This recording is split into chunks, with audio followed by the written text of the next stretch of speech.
Result വന്ന ശേഷം മുതിർന്ന നേതാക്കളിൽ ഒരാളായ രമേശ് ചെന്നിത്തലയോട് ചോദിച്ചപ്പോൾ അദ്ദേഹം പറഞ്ഞത് അൻവറിനെ എടുക്കാൻ വേണ്ടി ഞാനും കെ സുധാകരനും ഒക്കെ ആവശ്യപ്പെട്ടതാണ്, ഞങ്ങൾക്കതായിരുന്നു ഞങ്ങളുടെ അഭിപ്രായം. അങ്ങനെ ഉണ്ടായിരുന്നെങ്കിൽ ഇതിലും മികച്ച ഭൂരിപക്ഷത്തിൽ UDF സ്ഥാനാർത്ഥി ജയിക്കുമായിരുന്നു എന്നാണ്.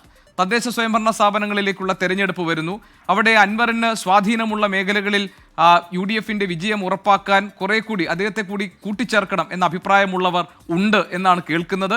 മാത്രമല്ല ഇക്കാര്യത്തിൽ ലീഗിനും അൻവറിനോട് ചേർന്ന് നിൽക്കുന്ന ഒരു നിലപാടാണുള്ളത് എന്ന് തോന്നുന്നു. കാരണം PV അൻവർ തന്നെ പറഞ്ഞത് എന്നെ UDFന്റെ ഭാഗമാക്കണം, അതൊരു അസോസിയേറ്റഡ് കക്ഷി എന്ന നിലയിൽ എങ്കിലും ആക്കണം എന്ന ആഗ്രഹം PK കുഞ്ഞാലിക്കുട്ടിയാണ് പ്രകടിപ്പിച്ചതെന്നാണ്. അപ്പോൾ UDFനകത്തെ ഒരു പ്രബല ഘടകകക്ഷിയായ മുസ്ലിം ലീഗിന് പോലും അൻവറിന്റെ കാര്യത്തിൽ വേണ്ട എന്നൊരു നിലപാടില്ല. ആ ഘട്ടത്തിലാണ് എൻ്റെ ആവർത്തിച്ചുള്ള ഈ ചോദ്യം. അല്ല, ഇതെന്താ സംഭവിച്ചതെന്ന് എല്ലാവർക്കും അറിയാമല്ലോ. അൻവർ രാജിവെച്ചോ പറഞ്ഞ എന്താണ്? അൻവർ UDFുമായിട്ട് ചേർന്ന് പോകാൻ അദ്ദേഹം ആഗ്രഹിച്ചു, ശരിയാണ്. അതിന് ചർച്ചകൾ നടത്തി, ശരിയാണ്. അസോസിയേറ്റ് മെമ്പർ ആക്കുന്നതിനെ കുറിച്ചാണ് ചർച്ചകൾ നടത്തിയത്. എന്നാൽ കോൺഗ്രസിന്റെ സ്ഥാനാർത്ഥിയെ കോൺഗ്രസ് ഹൈക്കമാൻഡ് പ്രഖ്യാപിച്ചതിന് ശേഷം അദ്ദേഹം ആര്യാടൻ ഷൗക്കത്ത് എന്ന കോൺഗ്രസിന്റെ സ്ഥാനാർത്ഥിയെ ഓപ്പണായിട്ട് എതിർക്കുകയും ആ സ്ഥാനാർത്ഥി അദ്ദേഹത്തിന് സ്വീകാര്യനല്ലെന്ന് പ്രഖ്യാപിക്കുകയും മറ്റാളുകൾക്ക് സ്ഥാനാർത്ഥിത്വം കിട്ടാത്തത്, ജോയിക്ക് സ്ഥാനാർത്ഥിത്വം കിട്ടാത്തത് ജോയിക്ക് ഗോഡ് ഫാദേഴ്സ് ഇല്ലാത്തതുകൊണ്ടാണെന്ന് പരസ്യമായിട്ട് വിമർശിക്കുകയും ചെയ്തതാണ് പ്രതിസന്ധി ഉണ്ടാക്കിയത്, അല്ലെങ്കിൽ അകൽച്ച ഉണ്ടാക്കിയത്, അകൽച്ചയുടെ ആക്കം കൂട്ടിയത്. അത് അദ്ദേഹം ഒരിക്കലും പിൻവലിച്ചിട്ടില്ല.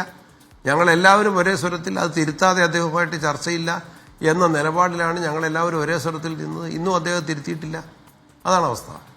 അത് കൂടുതൽ ചർച്ച ചെയ്യേണ്ട ആവശ്യം പോലുമില്ല. വേറെ കാര്യങ്ങളൊന്നുമില്ല ചർച്ച ചെയ്യാൻ, ചോദിക്കാൻ. വേറെ ധാരാളം കാര്യങ്ങളുണ്ട് പ്രസിഡന്റ്, ഞാൻ അതിലേക്ക് കിടക്കുകയാണ്. അല്ല, ഞാൻ ഈ തെരഞ്ഞെടുപ്പ് കഴിയുമ്പോൾ 19,000-നടുത്ത് വോട്ടുകൾ നേടിയ PV അൻവറിനെ അത്ര പെട്ടെന്ന് അവഗണിക്കാൻ കഴിയുമോ, അല്ലെങ്കിൽ അവഗണിക്കേണ്ട കാര്യമുണ്ടോ എന്നതിലേക്ക് ഞാൻ ആവർത്തിച്ചു ചോദിക്കാൻ കാരണം ഇന്ന് പോലും താങ്കൾ കണ്ടു കാണും, UDFന്റെ കൺവീനർ പറഞ്ഞിട്ടുണ്ട് ഇതൊരു അടഞ്ഞ അധ്യായമാണെന്ന്.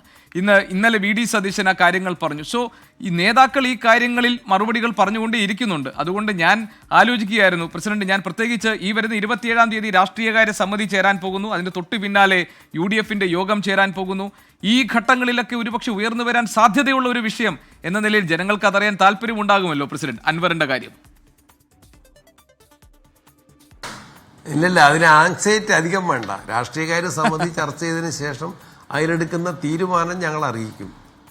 അതിന് മുൻപായിട്ട് ആങ്സൈറ്റി വേണ്ട, അതിന് പ്രഡിക്ഷനും വേണ്ട. എന്നതായിരിക്കും തീരുമാനം എന്ന് പ്രഡിക്റ്റ് ചെയ്യാൻ വേണ്ട. അല്ല പ്രസിഡന്റ്, നമുക്ക് അടുത്തൊരു വിഷയത്തിലേക്ക് പോകാം. താങ്കൾ ഈ it will discuss and will be decided എന്ന് പറഞ്ഞത് താങ്കളുടെ അഭിപ്രായമാണല്ലോ അല്ലേ? അതായത് ഇത് ചർച്ച ചെയ്ത് തീരുമാനമെടുക്കേണ്ട വിഷയമാണ് എന്ന അഭിപ്രായമാണല്ലോ അല്ലേ? ഞാൻ അതിലൊരു clarity വരുത്തുകയാണ്. Whenever it comes for the discussion, we will discuss and we will decide.